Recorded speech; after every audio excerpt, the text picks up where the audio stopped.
مسلمان فلسطین سے محبت کرتے ہیں۔ ہم فلسطین سے اس لیے محبت کرتے ہیں کہ یہ فلسطین انبیاء علیہم السلام کا مسکن اور سرزمین رہی ہے۔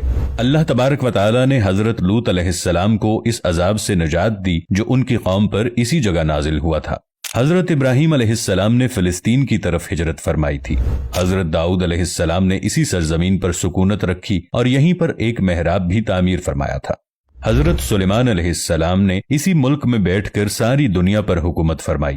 چیونٹیوں کا وہ مشہور قصہ جو قرآن پاک کی سورۃ النمل میں درج ہے، جس میں ایک چیونٹی نے اپنی باقی ساتھیوں سے کہا تھا کہ اے چیونٹیوں اپنے بلوں میں گھس جاؤ، مبادا کہ حضرت سلیمان علیہ السلام کے گھوڑے تمہیں کچل نہ ڈالیں۔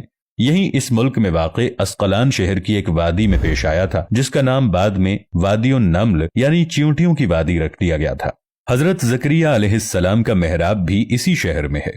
حضرت موسیٰ علیہ السلام نے اسی ملک کے بارے میں اپنے ساتھیوں سے کہا تھا کہ اس مقدس شہر میں داخل ہو جاؤ۔ انہوں نے اس شہر کو مقدس اس کے شرک کے پاک ہونے اور انبیاء علیہم السلام کا مسکن ہونے کی وجہ سے کہا تھا۔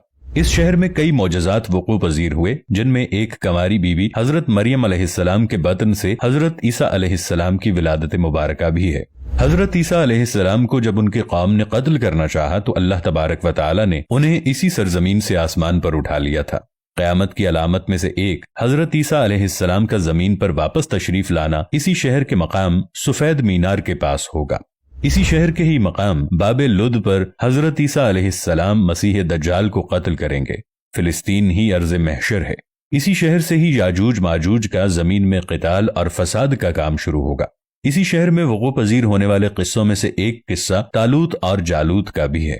فلسطین کو نماز کی فرضیت کے بعد مسلمانوں کا قبلہ اول ہونے کا اعزاز بھی حاصل ہے۔ ہجرت کے بعد حضرت جبرائیل علیہ السلام دوران نماز ہی حکم ربی سے آقا علیہ السلام کو مسجد اقصی سے بیت اللہ یعنی مکہ مکرمہ کی طرف رخ کرا گئے تھے، اور جس مسجد میں یہ واقعہ پیش آیا وہ مسجد آج بھی مسجد قبلتین کہلاتی ہے۔ حضور اکرم صلی اللہ علیہ وآلہ وسلم معراج کی رات آسمان پر لے جانے سے پہلے مکہ مکرمہ سے یہاں بیت المقدس یعنی فلسطین لائے گئے۔ سرکار دو عالم صلی اللہ علیہ وآلہ وسلم کی اقتدا میں انبیاء علیہم السلام نے یہاں نماز ادا فرمائی۔ اس طرح فلسطین ایک بار پھر سارے انبیاء کا مسکن بن گیا۔ سیدنا ابو ذر رضی اللہ عنہ کہتے ہیں کہ میں نے رسول اللہ صلی اللہ علیہ وآلہ وسلم سے عرض کیا کہ زمین پر سب سے پہلی مسجد کون سی بنائی گئی؟ تو آپ نے فرمایا کہ مسجد الحرام یعنی خانہ کعبہ۔ میں نے عرض کیا کہ پھر کون سی مسجد بنائی گئی؟ تو آپ صلی اللہ علیہ وآلہ وسلم نے فرمایا کہ مسجد الاقصی یعنی بیت المقدس۔ میں نے پھر عرض کیا کہ ان دونوں کے درمیان کتنا فاصلہ تھا؟ آپ صلی اللہ علیہ وآلہ وسلم نے فرمایا کہ 40 برس کا، اور تو جہاں بھی نماز کا وقت پالے وہی نماز ادا کر لے، پس وہ مسجد ہی ہے۔ نبی اکرم صلی اللہ علیہ وآلہ وسلم کے وصال کے بعد حضرت ابو بکر رضی اللہ عنہ کو ارتداد کے فتنے اور دیگر کئی مشکلات کا سامنا رہا۔ ان کے لیے عسکری اور افرادی قوت کی اشد ضرورت کے باوجود ارض شام یعنی فلسطین کی طرف آپ صلی اللہ علیہ وآلہ وسلم کا تیار کردہ لشکر بھیجنا بھی ایک ناقابل فراموش حقیقت ہے۔ جبکہ اسلام کے سنہری دور فاروقی میں دنیا بھر کی فتوحات کو چھوڑ کر محض فلسطین کی فتح کے لیے خود سیدنا عمر رضی اللہ عنہ کا چل کر جانا اور وہاں جا کر نماز ادا کرنا اس شہر کی عظمت کو اجاگر کرتا ہے۔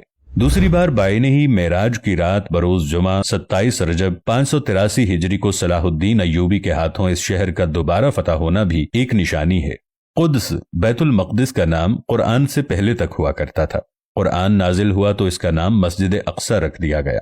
قدس اس شہر کی اس تقدیس کی وجہ سے ہے جو اسے دوسرے شہروں سے ممتاز کرتی ہے۔ اس شہر کے حصول اور اسے رومیوں کے جبر و استبداد سے بچانے کے لیے 5000 سے زائد صحابہ کرام نے جام شہادت نوش کیا، اور شہادت کا باب آج تک بند نہیں ہوا۔ یہ سلسلہ ابھی تک جاری ہے، اسی لیے یہ شہر شہیدوں کا شہر ہے۔ مسجد اقصی اور بلاد شام کی اہمیت بالکل حرمین شریفین جیسی ہے۔ جب قرآن پاک کی یہ آیت والتین والزیتون وطور سینین وہذا البلد الامین نازل ہوئی تو ابن عباس رضی اللہ عنہ کہتے ہیں کہ ہم نے بلاد شام کو التین یعنی انجیر سے، بلاد فلسطین کو الزیتون سے، اور الطور سینین کو مصر کے پہاڑ کوہ طور جس پر جا کر حضرت موسیٰ علیہ السلام اللہ پاک سے کلام کیا کرتے تھے اس سے استدلال کیا۔